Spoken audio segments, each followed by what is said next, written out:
এদিকে সারা দেশেই পরিস্থিতি স্বাভাবিক হয়ে আসছে। এ কারণেই দিনের বেলা বাড়ছে কারফিউ শিথিলের সময়সীমা। দেশের ৩ মহানগরীর খবর জানাতে আমাদের সাথে যুক্ত হচ্ছেন চট্টগ্রাম থেকে মাইনুদ্দিন দুলাল, রাজশাহী থেকে রাশেদুল হক রুশু এবং ময়মনসিংহ থেকে বাবুল হোসেন। আমরা প্রথমেই জানবো রাজশাহীর খবর। রুশু, আজ অফিস আদালত খোলার সময় এগিয়ে স্বাভাবিক সময় এসেছে। রাস্তাঘাটে অফিসগামী মানুষ কেমন দেখছেন? নগরীর সার্বিক পরিবেশ কেমন?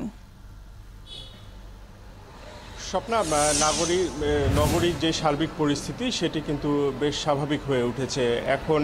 একেবারেই যে অন্যান্য স্বাভাবিক সময়, সেই স্বাভাবিক সময়ের মতোই কিন্তু পরিস্থিতি। কারফিউয়ের যে সময় সেটিও কিন্তু ধীরে ধীরে কমিয়ে আনা হচ্ছে, শিথিলের সময়টি ধীরে ধীরে বাড়ানো হচ্ছে। আজকে রাজশাহীতে সকাল ৮টা থেকে সন্ধ্যা ৬টা পর্যন্ত কারফিউ শিথিল থাকবে। এর পরবর্তীতে আবার ৬টার পর থেকে কিন্তু আবার কারফিউ অব্যাহত হবে। তো যেহেতু আজকে ৯টা থেকে অফিস, সে কারণে আমরা সকাল ৮টা থেকে কারফিউ শিথিল হয়েছে। আমরা কিন্তু সকাল থেকেই দেখছি যে মানুষজনের একরকমের অফিসগামী মানুষজনের বিশেষ করে সড়কে তাদেরকে আমরা দেখছি। এর পাশাপাশি আমরা যেটি দেখছি যে বিভিন্ন যাদের প্রয়োজনে সকাল সকাল তারা বের হয়েছেন, কাজের উদ্দেশ্যে মানুষজন বেশি বের হয়েছেন। সকাল থেকে আমরা দেখেছি যে বাজারগুলো কিছুটা খুলতে শুরু করেছে, কারণ আমরা যে বাজারে দোকানিদের সাথে কথা বলছি তারা যে বিষয়টি বলছেন যে তাদের বেচাকেনাটা মূলত হয়ে থাকে বিকেল থেকে সন্ধ্যার পর পর্যন্তই। তো যেহেতু গতকাল পর্যন্ত 5টা পর্যন্ত কারফিউ শিথিল ছিল, সে কারণে তারা এক ধরনের ক্রেতা সংকট বা বেচাকেনায় যে তাদের এক ধরনের ভাটা পড়েছে এটি তারা বলছিলেন। তারা দাবি তুলছেন যে এই কারফিউ শিথিলের সময়টি যদি রাত 8টা পর্যন্ত করা যায় তবে তাদের যে বেচাকেনা সেই বিষয়টি আসলে তাদের জন্য ভালো হয়। তবে প্রশাসনের পক্ষ থেকে যেটি বলা হচ্ছে যে সার্বিক পরিস্থিতি বিবেচনা করে ধীরে ধীরে এই কারফিউ শিথিলের সময়টি বাড়ানো হচ্ছে। যখন তাদের কাছে যেমনটি প্রয়োজন মনে হচ্ছে সেইভাবেই কিন্তু তারা জনগণের স্বার্থে সেই কারফিউ শিথিলের সময়টি বাড়াচ্ছেন।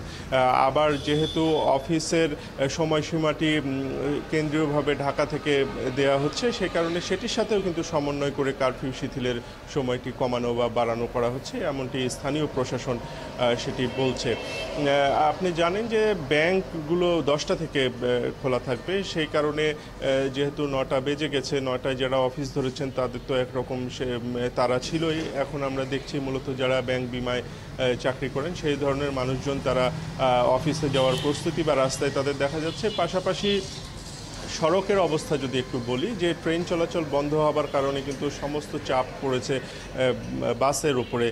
বিআরটিসির বাসগুলো নিয়মিত চলাচল করছে, দূরপাল্লার যে সমস্ত বাসগুলো আছে সেগুলো কিন্তু চলাচল করছে। তো সাধারণ মানুষ যারা ট্রেন যাত্রা যাদের সুবিধা হয় বা ট্রেনে স্বাচ্ছন্দ্য বোধ করেন তারাও দাবি তুলছেন যে ট্রেনটিও যত দ্রুত সম্ভব যদি চালু করে দেওয়া হয় তাহলে মানুষের ভোগান্তি কিন্তু অনেকটাই কমে আসে। রুশু, আমরা রাজশাহীর কারফিউর পরিস্থিতি জানছিলাম, আপনার কাছ থেকে থাকবেন আমাদের সাথে। আমরা একটু ময়মনসিংহের খবর জানবো। আছেন আমাদের সাথে সহকর্মী বাবুল হোসেন। বাবুল, বৈষম্য বিরোধী ছাত্র আন্দোলন তাদের সব কর্মসূচি প্রত্যাহার করেছে। তো এই প্রত্যাহারের পরে মানুষের মধ্যে স্বস্তি কেমন দেখছেন? সেটা ময়মনসিংহ থেকে বিভিন্ন উপজেলা ও দূরপাল্লার যানবাহন চলাচল কি স্বাভাবিক হয়েছে? স্বপ্না, গতকাল সন্ধ্যায় বাংলাদেশ কৃষি বিশ্ববিদ্যালয়ের যে যারা বৈষম্য বিরোধী ছাত্র আন্দোলনের সমন্বয়ক ছিলেন, সেই 7 জন সমন্বয়কের মধ্যে 5 জন তারা উপস্থিত থেকে কিন্তু এই ঘোষণাটি দিয়েছেন যে আজ থেকে তাদের সকল আন্দোলন এবং কর্মসূচি তারা প্রত্যাহার করে নিয়েছেন। এটির পর থেকে কিন্তু একেবারেই স্বাভাবিক অবস্থা এবং মানুষের মধ্যে সকল উদ্বেগ উৎকণ্ঠা এখন আর নেই। একেবারেই স্বাভাবিক পরিস্থিতি এবং সবার মাঝে একটি স্বস্তি পরিবেশ বিরাজ করছে। বিশেষ করে এই খবরটি যখন বিভিন্ন টেলিভিশনে এটি চলে আসে এরপর থেকে মানুষ স্বস্তি প্রকাশ করেছে। আর পরিস্থিতি যদি বলি যে স্বাভাবিক সময়ে ময়মনসিংহের যে পরিবেশ থাকে এখন বলা যায় যে সেই একেবারেই পুরোপুরি স্বাভাবিক পরিবেশে বিরাজ করছে। সকাল থেকে আমরা দেখছি যে সব ধরনের যানবাহন চলাচল করছে।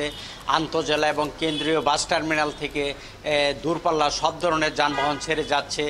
দোকানপাট খুলতে শুরু করেছে এবং আজ থেকে যেহেতু অফিস সকাল 9টা থেকে শুরু হয়েছে, আমরা দেখছি যে সরকারি বেসরকারি সকল কর্মকর্তা কর্মচারীরা তারা অফিসে যাচ্ছেন এবং আদালত প্রাঙ্গণও কিন্তু আমরা দেখছি যে সকাল থেকে সেখানে সরব উপস্থিতি মানুষের, নানা শ্রেণী পেশার মানুষ সেখানে ভিড় জমিয়েছেন এবং সবচেয়ে স্বাভাবিক অবস্থা আমরা ফিরে এসেছে। আমরা যেটি দেখেছি কাঁচা বাজারগুলোতে, নগরীর যে মেছুয়া বাজার যেটি সবচেয়ে বড় কাঁচা বাজার এবং আড়ত পাইকারি খুচরা পর্যায়ে, সেখানে আমরা দেখছি যে সকাল থেকে পণ্যবাহী ট্রাকে যে সবজি যেটি এসেছে, অন্যান্য পণ্য এসেছে, সেটি খালাস করা হচ্ছে এবং যারা পাইকারি এবং খুচরা তারা সেখান থেকে সব ধরনের সবজি বা অন্যান্য পণ্য সেটি সংগ্রহ করে বিভিন্ন বাজারে নিয়ে যাচ্ছেন।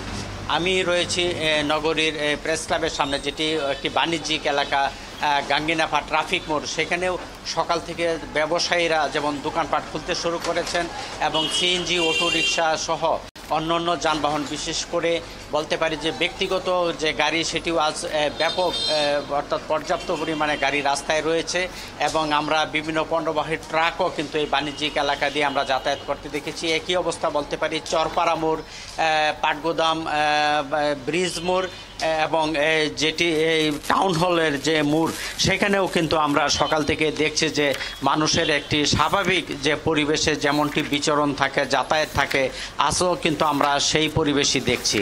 তো সব মিলিয়ে বলতে পারি যে গেল কয়েকদিন ধরে কারফিউ পরিস্থিতি শিথিলের কারণে মানুষজনের চাপ, যানবাহনের চাপ যেমন রাস্তায় বাড়ছিল এবং বেলা বাড়ার সাথে সাথে সেটি প্রতিদিনই একটি তীব্র যানজটের আকার ধারণ করছিল। অর্থাৎ আগের চেহারায় আমরা বলতে পারি ময়মনসিংহ ফিরে এসেছে এবং এই যে আজ কিন্তু কারফিউ সকাল 6টা থেকে সন্ধ্যা 7টা পর্যন্ত এবং গত শুক্র এবং শনিবার সপ্তাহের ছুটির দিন যেটি 10 ঘন্টা ছিল, আজ সেটি বাড়িয়ে 13 ঘন্টা করা হয়েছে।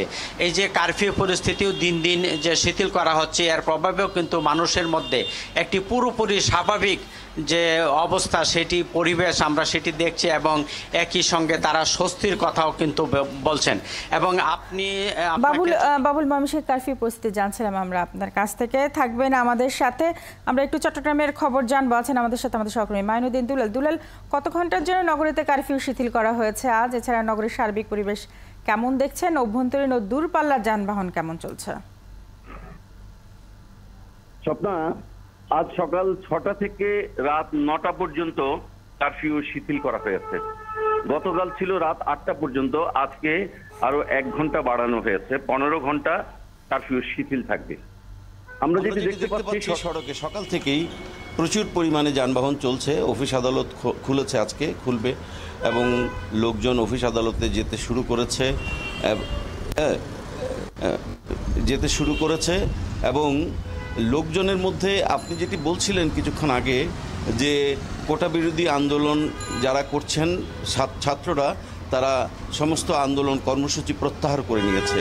এটি কিন্তু লোকজনের মধ্যে কিন্তু একটা স্বস্তির ভাব, যে স্বস্তি গতকাল ছিল তার চেয়েও আরও ভালো, লোকজনের মধ্যে স্বস্তির পরিমাণ আরও বেড়েছে এবং লোকজন খুশি যে পরিস্থিতি ধীরে ধীরে স্বাভাবিক হয়ে আসছে এবং তারা স্বাভাবিক জীবনযাপনে ফিরে যেতে পারবে, এটি তাদের প্রত্যাশা। আপনাকে জানিয়ে রাখি, গতকাল এবং শুক্র শনি এই 2 দিন 24 ঘন্টায় বন্দরে রেকর্ড পরিমাণ পণ্য খালাস হয়েছে। আমরা গতকাল বিকেলে চট্টগ্রাম বন্দরের সচিব তার সাথে কথা বলেছি, সচিব ওমর ফারুকের সাথে কথা বলেছি। তিনি যে জানিয়েছেন গত 2 দিনে 7,000-এর উপরে টিউজ কন্টেইনার খালাস হয়েছে। এক টিউজ সমান 20 ফুট, এক কন্টেইনারকে বলা হয় এক টিউজ, অর্থাৎ প্রায় 7,000 টিউজ কন্টেইনার কিন্তু খালাস হয়েছে চট্টগ্রাম বন্দর থেকে।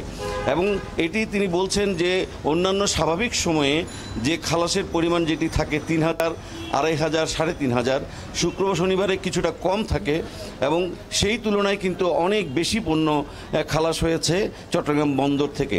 এবং যেহেতু আমাদের ইন্টারনেট যেহেতু অনেকটা স্বাভাবিক হয়ে এসছে, ব্রডব্যান্ড বিশেষ করে, সে কারণে চট্টগ্রাম কাস্টমস হাউস সেই কারণেই কার্যক্রম যা রয়েছে বন্দরের স্বাভাবিক হয়েছে অনেকটাই। অনেক ধন্যবাদ দুলাল আপনাকে আমাদের সাথে যুক্ত হওয়ার জন্য, সেই সাথে রুশো এবং বাবুল আপনাদেরকেও ধন্যবাদ। দর্শক সহকর্মীরা আমাদেরকে জানাচ্ছিলেন কারফিউ পরিস্থিতির খবর।